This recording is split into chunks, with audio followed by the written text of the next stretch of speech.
Location-based marketing, local marketing, it's been around forever. But what's new? Today's guest on Strategy Talks is somebody who's been around in social media for a long time. She wrote the book, The Art and Science of Social Media with Guy Kawasaki, and she's here to talk about her new book and to talk about local location-based marketing. Don't forget to stay for we're going to be right back.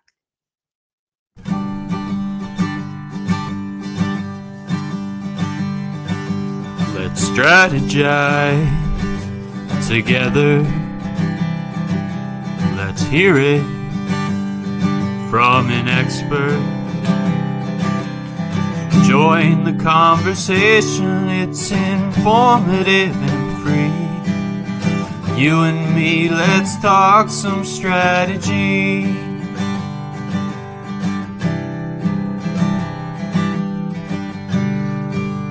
Here's your host, Dorien Morin-van.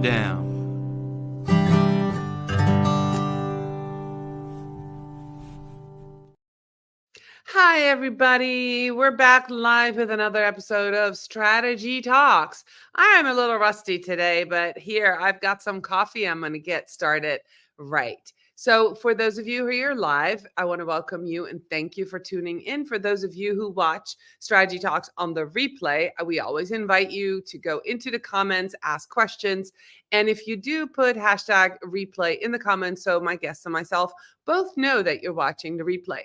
Last but not least, those of you who listen to Strategy Talks as a podcast, we absolutely 100% appreciate you. And we want to know that we try our best to provide you with the same value our live show viewers get. So without much further ado, I want to welcome up onto the stage my friend, Peg Fitzpatrick. Hi, Peg. Hey, How are you today? good morning. Man, it was early today. It is early. So how have you been? So good, so good. Just, you're in New England too, so it's literally the best time of the year to be a New Englander because it is really gorgeous.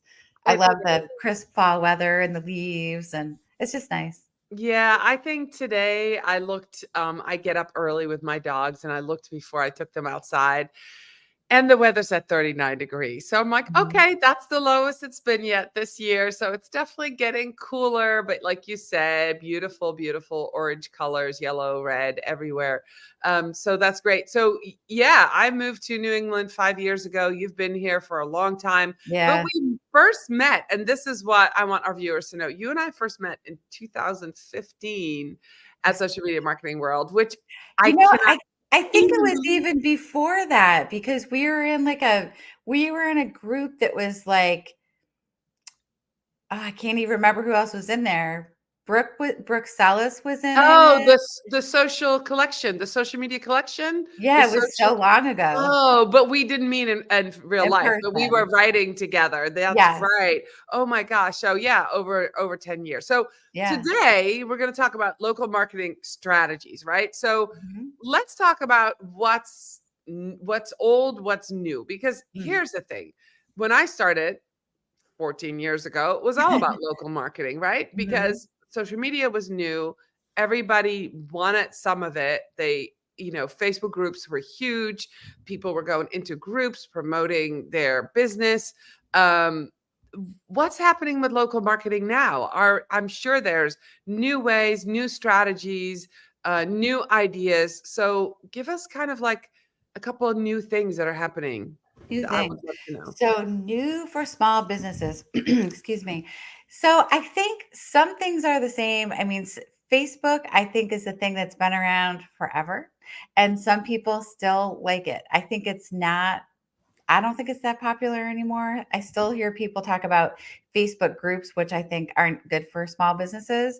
So I think the newest thing that people are doing is threads. But I will say, I don't think threads are really the best place for small businesses because, well, depending. If you're a local business, I don't really think so. But small business, yes, because it's not a place where you can connect by location, really, unless you can remember off the top of your head where everybody is. So we'll say that's a no for that.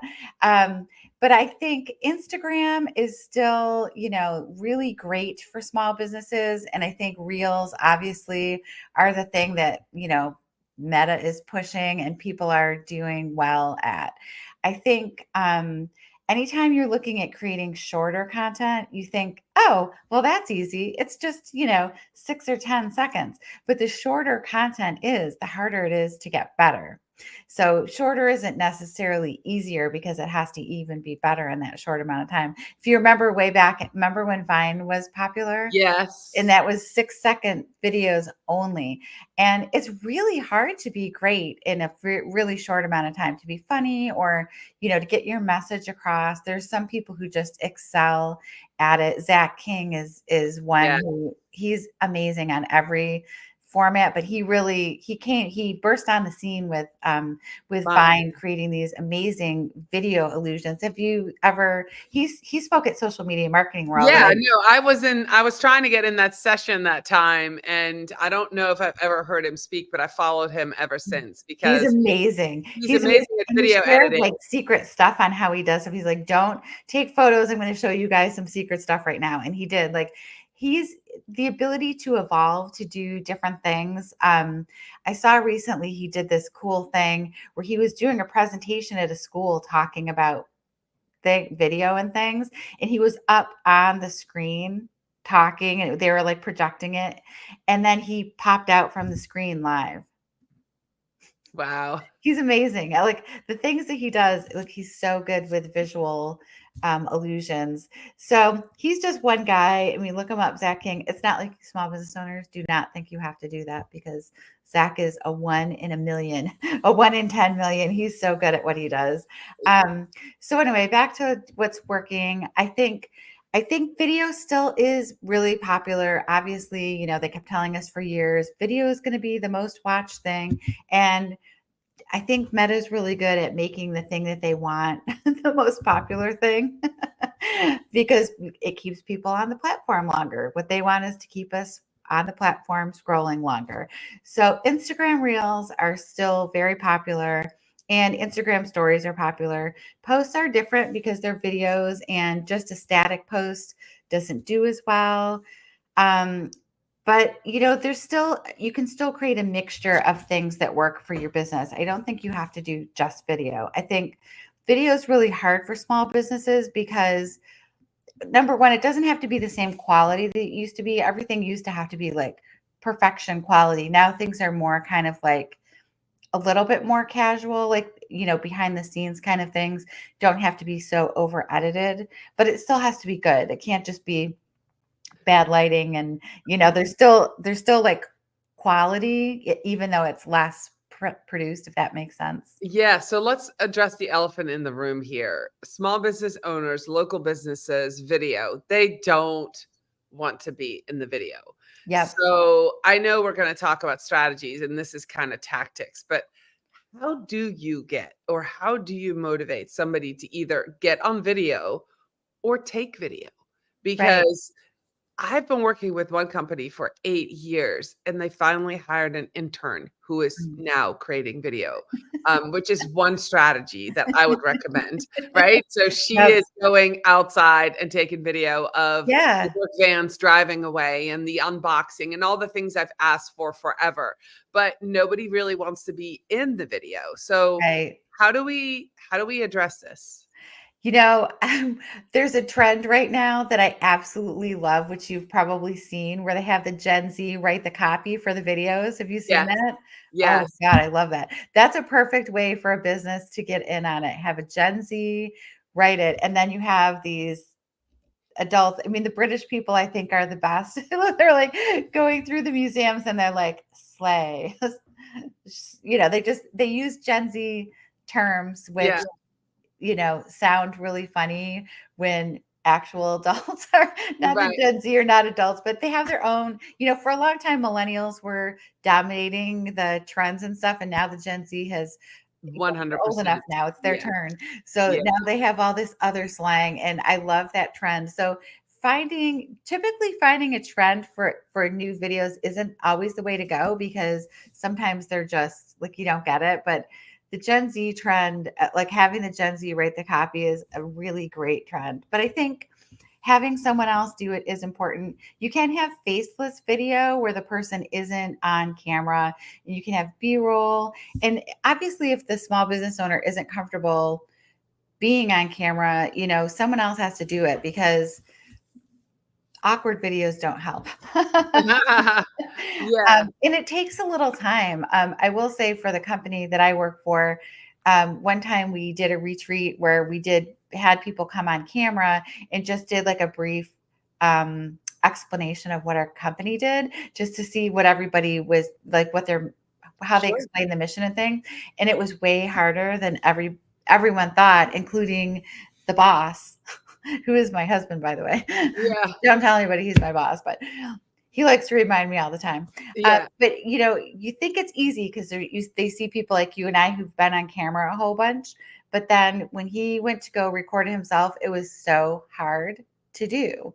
It's like It is really totally hard to different do. thing.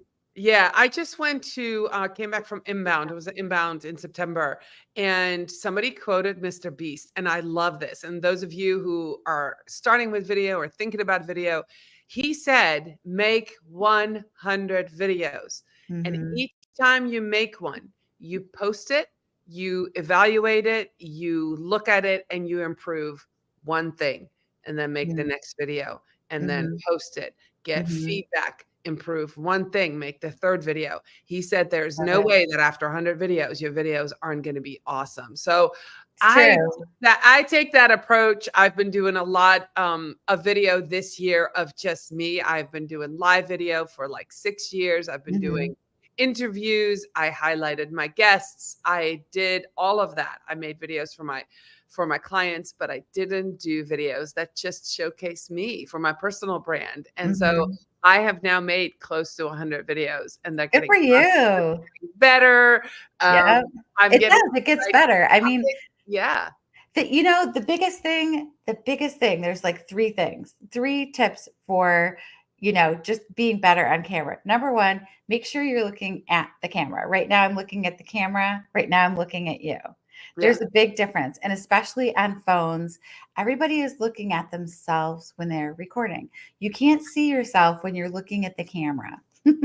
That's So really, here's a tip for that. Get a little sticky note, yeah, take a hole in it and stick it on your camera so the camera comes right through. So you yep, know exactly where the focus point is and right. look at it. I do that on my webcam right here. I'll put a sticky note on there, especially if I Yep, record myself, so I can really make that eye contact. And yeah, I agree. That's the first tip. What yep. else do you have? Lighting. Even when you're just doing it anywhere, just make sure you are facing a light. Facing a window with sunlight coming in is amazing light. If you're like at hotels have this great filter light. They have like UV something in the windows. And when you film in a hotel, you get this really great filtered light. And it's like a filter, but it's just like gives you great photos. And then also sound is really important. So make sure that, I mean, right now I have a mic. You probably have a mic sitting in front of you. But if you're recording, you can get little things. I even have like the little baby tiny mic, which is so cute. So you can do a tiny mic if you're recording, or you can do, it's really popular right now to have the little Rode mics with the little sound thing on there. So if you need to just get a little mic, you can get the kind that clips on, the little lavalier mics. That's the And one I have. Yeah, the little yeah, lavalier that clips on that nobody can really see that you're no, wearing. you But can't that see it. way you can have, and that's the reason why you want that mic, because especially if you're doing it on your phone, you have Mhm. to be within a certain distance of your phone. But if Right. you have the lavalier mic and you plug it into your phone, and for example, it's beautiful outside, we're in New England, and you want to do a video where you're walking towards the camera, or you are exercising or something, you want to have that video so the sound is good. I agree with you, Kay. Right. Really The important. the Rode mic is wireless, and that one can go like pretty far. Not outside huge amounts, but you could be like across the room, so you can do things. I got that. I have not. I was looking for a mic yesterday, and I pulled it out. I was like, Oh, hey, I do have that Rode mic. I should probably figure out how to use it. Duh. That's great. So when we talk about small businesses, local businesses, Peg, the biggest new keyword in marketing in the last 2 years has been AI.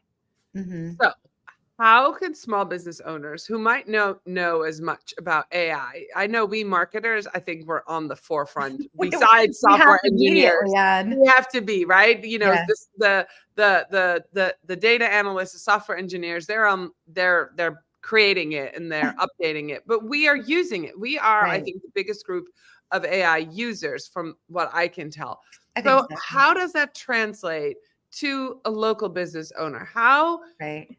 How can they use AI? Where are some use cases that you've seen that would be super helpful? Mhm.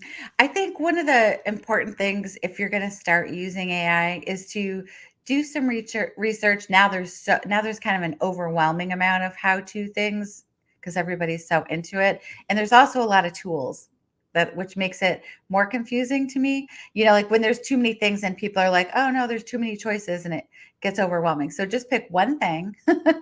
Don't pick a whole bunch of things. Um, One tool that I like is Magi, Magai. You've probably tried that Yep. as well, right, Dustin? So Yep. that one you can build your brand in there. I think one of the important things is to make sure that you know how to build your brand voice with AI. Otherwise, you're just putting things in and you're getting generic information, and that's not going to help your small business. So if you're going to do it, you kind of really need to, not kind of, but you definitely need to take the time to have it train in your voice and it's important for you as a small business owner anyway to know who your target audience is, how you're going to reach them, what your goals are, what their needs are, what their pain points are. You have to get together all this information and you have to feed it in there to help build what your brand is so it knows what you're doing because you can't just put questions in and ask it things because it'll give you answers, but they won't be the best answers and they will have generic responses. So there's a girl that I follow, Kinsey. She has Authentically AI podcast and also Instagram.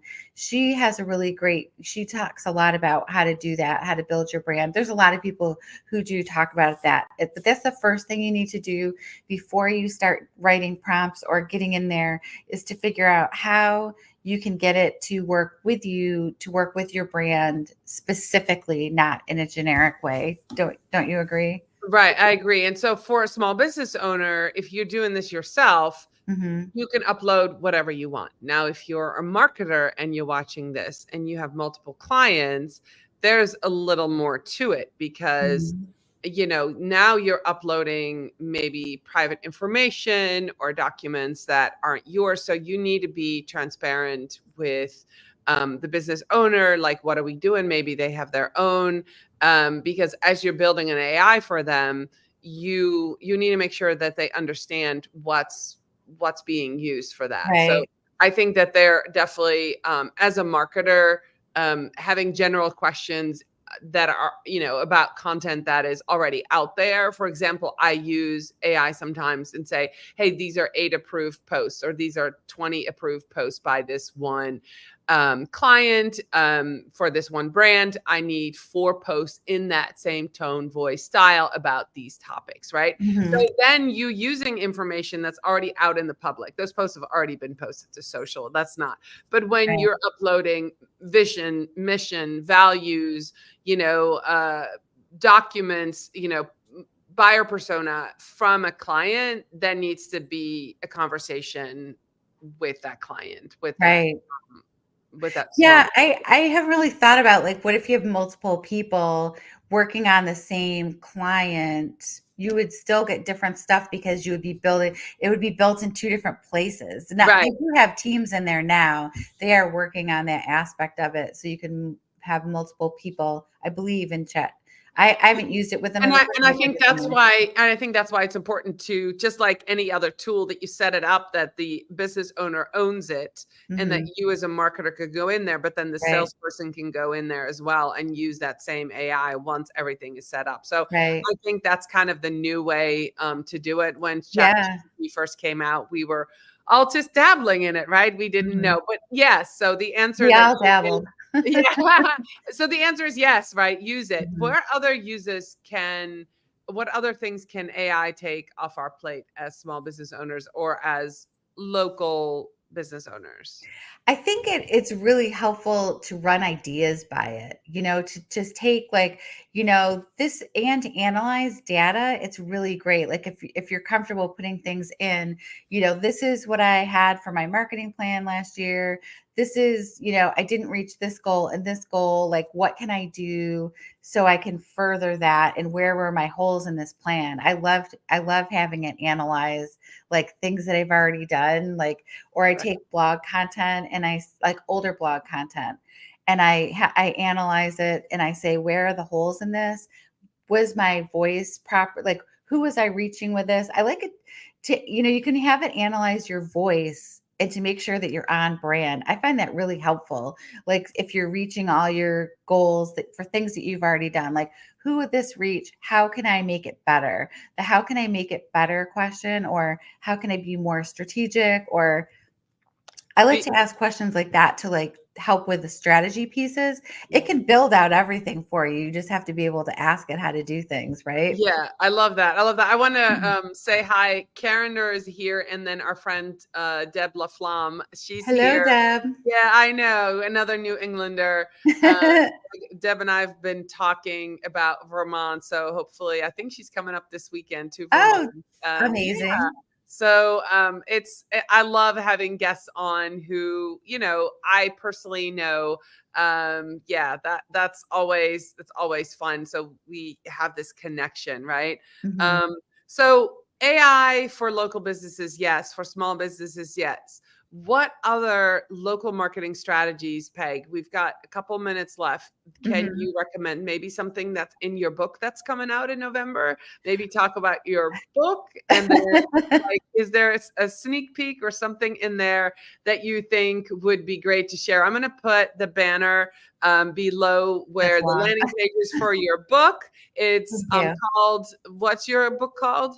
The Art of Small Business Social Media, a blueprint for marketing success. Okay. And if you go to the link, I'll make sure for those who are listening that the link is in the show notes. Thank And you. what is the date that it's going to be published? November 19th. It's in pre-sale right now, so it's getting close finally.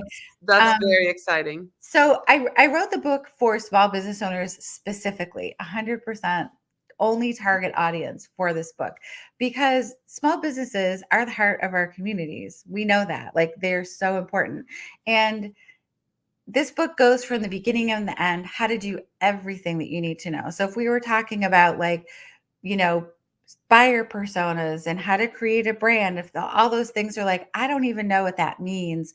This goes through step by step how to do everything, like how to start from the beginning and really build all that out. And then in the middle of the book, it's like the content strategy, like what kind of things are content, what can you build? It literally goes through every single step. And then the end is like the case study approach of like, and I talk about AI and even like how to use it, how to go through it. But the important thing is, even before you get to that and before you start creating content, if you're started from scratch or if you've even started installed, which a lot of small businesses do because they just don't have time or money to hire someone, this takes you through everything, like all the steps on how to do it. I think one thing that we haven't talked about that I think is the most important thing out there, even more than AI, is, Wow. is Wow. Let's dish it. What is it? it's so old school. It's community. It's building community and connecting with people. I think that's more important now than ever, especially with AI and everybody trying to fast track everything. People are still looking for that connection and conversation with people. So Um, how do we do that? Because there was a big discussion just this week. A friend of ours got fired by a big brand as a community manager because they're shutting down both of their communities. And I've seen is this several. someone I know? Yes. And then there's several other brands that I know that have shut down their Facebook communities and they are taking it offline, which I know 2 years ago that not offline, but off the social media Yeah. platform. And somebody said, yeah, they took it from Facebook somewhere else. I haven't thought about it. And then what happens is that Right. when it's not in your feed, Out of sight, out of mind. out of sight, out of mind. And Yeah. unless you have super fans, they're not Mhm. going to follow you. You have to have super fans. So when you start out, you have people who are curious about your brand, right? Yep. They will join a community. You build these relationships with them, and you might get brand ambassadors out of them. But there is another step. A super fan is somebody who will follow you everywhere and know you provide value at all times. And Yep. so when you move that community, you know, I think poof, they're gone. And I'm baffled. I'm baffled how a Yeah. big brand who has two communities would close them down. And so let's talk about how a small business can have a community and where should they build it. Right. I think, I think part of it is Facebook groups, I think just don't work anymore. I think that's part of it. And the super fan theory, definitely read Pat Flynn's book, Super Fan. Pat Flynn is, do you love Pat Flynn? Yes, I love Pat absolutely. Flynn so much. He wrote a book blurb for me, and it's like happiness, because I love Pat Flynn. So if you guys aren't familiar with Pat Flynn, if you're the one person who hasn't heard of him, um, he has built an amazing community, an amazing brand, starting with a podcast, small passive income, and he's built all different sub things, and he works so hard. But community and people are always at the heart of what he does. And I think if brands don't see the value of their community, I don't see how they're going to succeed. That's honestly the truth. I think things like their circle communities is what I see now. Yes. People create a community in circle, but it is a whole separate platform. So you really do have to remember, oh yeah, I need to go check this out, and it is harder than It's having. not as convenient. I would rather have a community on, say, WhatsApp. So I'm on my phone and I would see it pop up. Or Mhm. yeah, I mean, I agree with you. The circle communities, the school, to me, unless I'm paying for some sort of coaching or for a program, then I'll go to a paid community. Right, But a free community, I won't go off platform. And that's just right. my experience. And I think that is what's happening to a lot of people. Yeah, A lot of brands don't distinguish between that. If you have a paid community on Facebook, absolutely take it off and put it somewhere else. I right. agree, because the people are paying for it. They see the value. They've already demonstrated that they see the Mhm. value. So they'll follow you.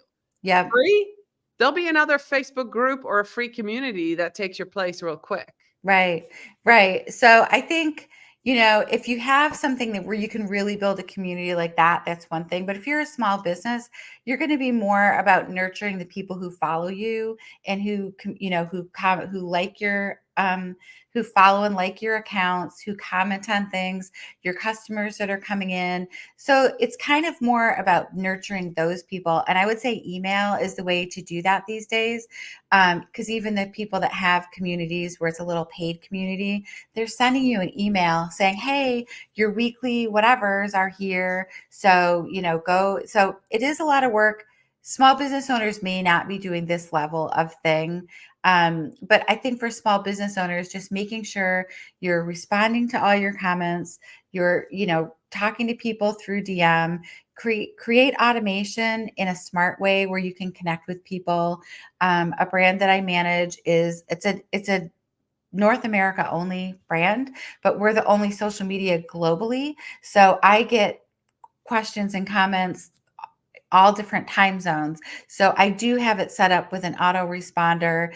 So they don't get nothing. So they get, responder saying, this isn't normal business hours for us. Here's the email where you can contact us to send us an email. We'll get back to you during these time zones.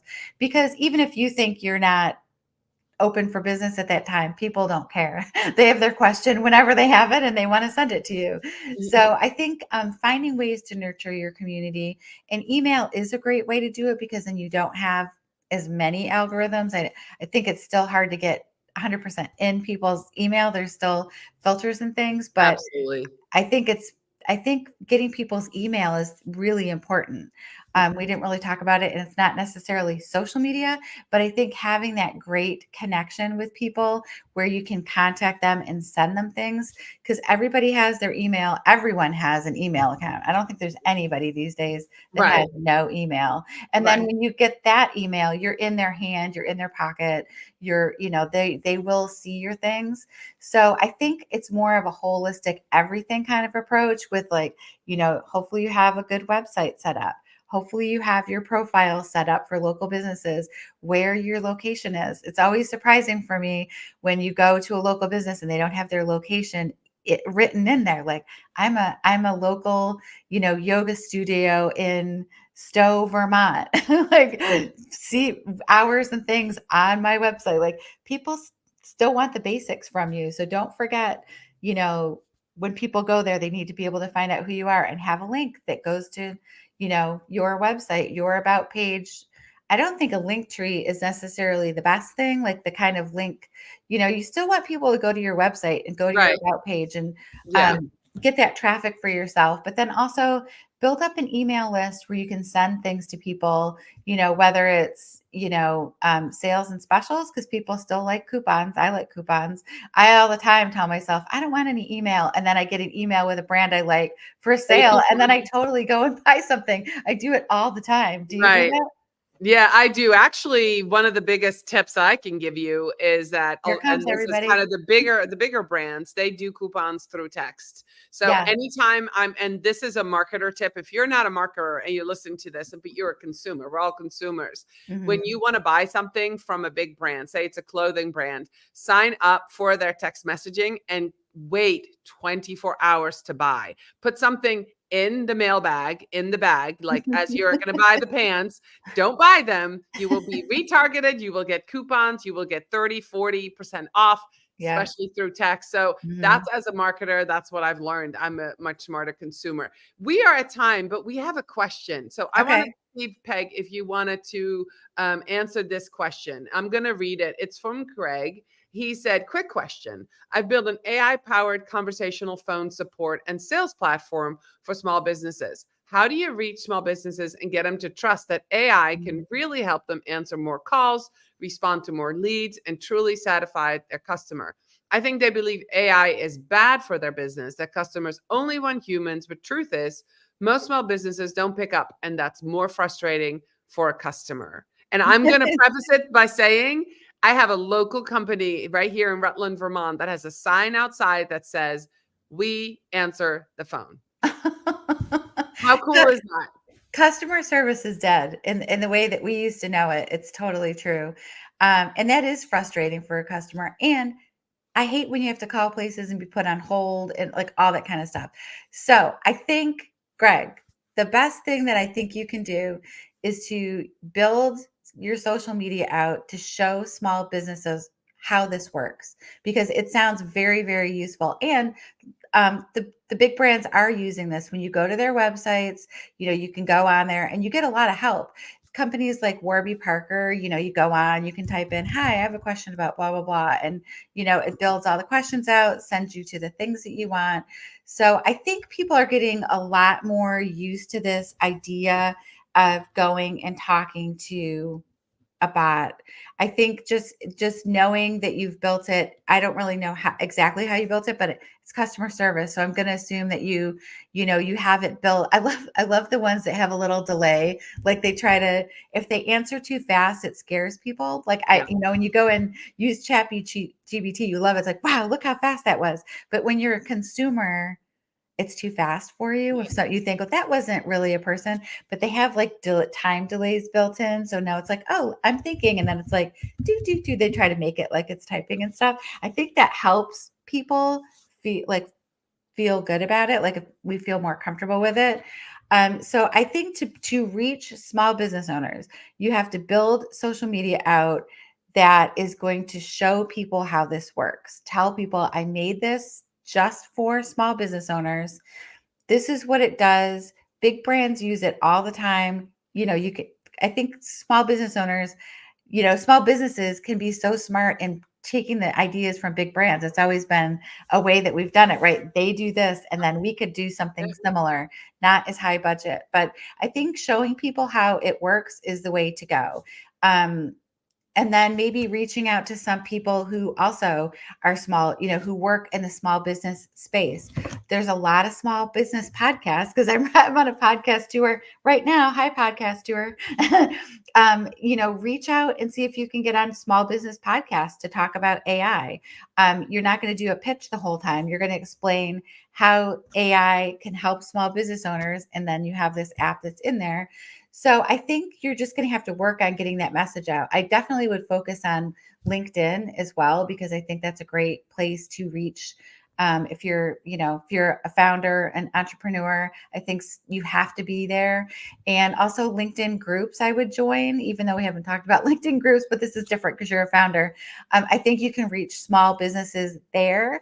And I would also start, get some people using it. So give some free versions to small businesses and use them as case studies to show what they've done, and then write up case studies. Those are very successful when you get a review and somebody's saying, I love how this works. And also they can help you work the bugs out. That's a great answer. I love that. And there are definitely people who are going to be able to use that. And then I think the one thing that you have to remember, Craig, is that you want to highlight the benefits, right? So figure out the pain points that small business owners have. You kind of mentioned that already, but they have a high turnover of people working for them, so that you would have to keep retraining people to answer these questions on the phone. But if you have a chatbot who knows the answers, then it's much faster. So what are the pain points that people run into, right? People say, well, you don't answer the phone. Well, what if you had a chatbot? What if you could text the company? So there's different ways to highlight those benefits that you offer with this AI. So I think that's great. Craig, if you want to talk to either of us, just message us and we can chat. Peg, how do people connect with you? Where are you most active on social media? I'm on Instagram all the time, and I'm also on Threads because I love Threads. Are you on Threads? I am on Threads, but I'm not active. I made an account, and it's just I'm all in on LinkedIn at these days. So Yeah, you've I'm got to be on all in LinkedIn somewhere. too. Do you have a lot of conversations on LinkedIn?